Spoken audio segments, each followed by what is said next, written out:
Over the past few days, I've been playing The Outer Worlds. This game releases for everyone in just a couple of days now, so hopefully by watching this video, you could A, get a pretty good idea of what exactly this game is, but also find out if this is something you want to spend your money on, or even for some, just your time on, as you actually can get for pretty cheap on Xbox Game Pass. Just a $1 trial is not really that expensive. Some important disclaimers though: I've actually been playing The Outer Worlds since Monday. I was provided a code by Private Division and Obsidian. I'm not required to say one thing or the other in this review, but another important disclaimer is this past summer I was actually flown out by Obsidian and Private Division to play the game early there also at an event. So although I don't think I'm biased in any way, those are important factors to keep in mind as you listen to my opinions. But it's also of course pretty important to keep in mind who I am. This is a Fallout YouTube channel. I play Fallout literally almost every day to make videos on it. So in this video I'm naturally going to be making a lot of comparisons to Fallout, as it's just a good frame of reference. It's another game I know pretty well, and I think most of you do also. But with that out of the way, let's actually look at this game and what exactly I thought about it. I again only had it for a couple of days, so I didn't get to do quite everything. I'm not on my 4th playthrough, but I got a pretty good idea of the major systems and a pretty good idea of what exactly this is. One of the first things I want to talk about before we get into some of the finer details of this game is the gameplay. Is The Outer Worlds a true RPG like so many people were hoping for and Obsidian to some degree was claiming? And the short answer to that is yes. Even from the start, you're going to have a pretty full-fledged character building system with a ton of customization options to create some pretty wacky looking individuals. In The Outer Worlds, you're going to start off as nobody, someone defrosted on a ship that has no memory of his past. Right off the bat, you can select an aptitude as well as configure which kind of character you want. Are you particularly strong, particularly smart, or maybe bad at both of those but really good at combat? These early decisions are a great way to really define what you want your character to be. It's not necessarily locking you into one specific area, but with a game that has so many options in replayability, this is a great system to give you a kickstart in one direction or another. From there, you also do have the fully fledged skill and perk system. As you level up various skills, you get certain bonuses for them, but then totally separate, you also can take perks that do give you just stat bonuses or certain benefits as a result. Each of these are great, and I would say it's definitely a step above what you've seen in pretty much all of the past Fallout games. You're not really locked into one category per se, but it really allows you to define who you want to be, and you can't max out everything. Especially towards the mid game, you're going to really be focusing on one category or another, and you'll see your character really take shape in one particular area. And of course, the reason this all matters is that it'll be reflected in gameplay, which also has a lot of these various choices and options. The Outer Worlds is really going to have a mix of some dialogue to kick off a quest, some traveling to get to the area, and then a decision or choices about how you want to handle a certain situation involving enemies, and then typically back into more dialogue. That is the constant gameplay loop, and it's honestly really good. All throughout that, you're going to have major decisions at multiple avenues. Going through certain locations, you might not want to take down that enemy, or it might simply be too hard for you, and then you'll kind of have to sneak around them. Alternatively, you can just go guns blazing, taking down everything in your path. But in many locations, if you actually take a second to go around, loot some of the items, or try and see other avenues, you'll find something else that you can do, another way to complete that challenge. And it's a game that's constantly throwing different options at you. Although it's definitely not all positive in this category. Although the sneak system is definitely there, at times it felt a little simple. There's definitely times where even at a low sneak level, I could just run around a group of enemies or run straight through them and it wasn't a big issue. On some of the open areas in particular, I had large groups of enemies attacking me all at once and I simply ran away. There's no sprint meter or anything, so you can sprint endlessly, and this actually ended up becoming a very legitimate and viable way to get through certain areas that maybe I was a little bit too low level for. But also with some of the enemy NPCs, at times the AI was a little bit on the dumb side. I would kill a group of enemies and then just a few feet away were another group of enemies that somehow didn't notice, even though they're aligned to the same faction and hypothetically friends, although they weren't acting very friendly to each other in that moment. But in general, that was the minority. The combat in this felt good, it felt fluid, and I feel like at times, especially with tactical time dilation, I could really notice the benefits of some of my skills and perks. Which, speaking of, tactical time dilation is a great VATS alternative and a really good addition to making combat interesting in this game. You could really plan out or focus on enemy weak points and try and strategize as to how you wanted to handle a certain situation, given all the tools at your disposal. But that's only part of this gameplay loop as the other major option you're going to have, and really the cornerstone of this game overall, is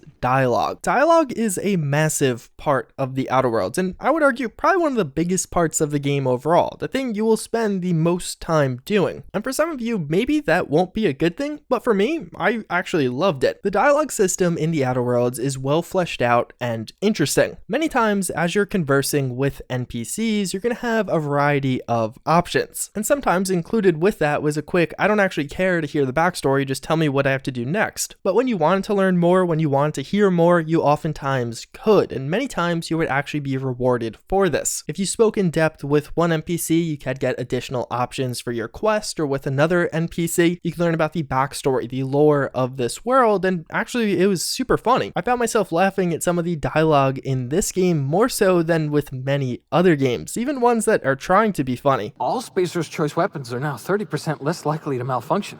You've tried the best, now try the rest. Spacer's Choice. Yes, nailed it that time.